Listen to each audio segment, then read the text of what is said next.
Arbeloa qui ne réussit pas sa première et qui perd face à une des deux Albacete en Coupe du Roi. Parce que oui, pendant qu'on était occupé à regarder d'autres matchs, comme la demi-finale de la CAN, Maroc-Nigeria ou un match de l'Inter, bah le Real, ils sont arrangés pour perdre en catimini, sans que personne ne regarde.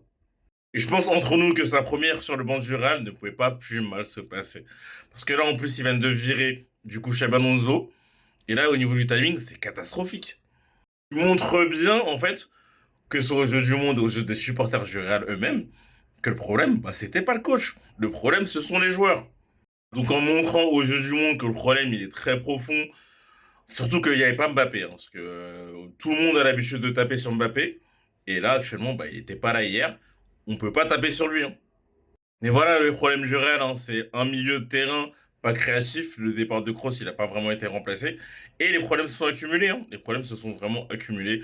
Un Vinicius qui fait un mauvais début de saison, un Rodrigo qui se rattrape depuis quelques temps, qui marque des buts, mais voilà, ça reste quand même insuffisant par rapport au rendement qu'on a connu auparavant, et un Bellingham aussi, qui joue franchement en dessous de son niveau.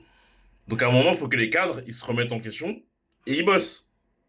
Du coup, selon vous, est-ce que la crise au sein du Real Madrid, elle va durer ou pas? N'hésitez pas à me dire ce que vous en pensez.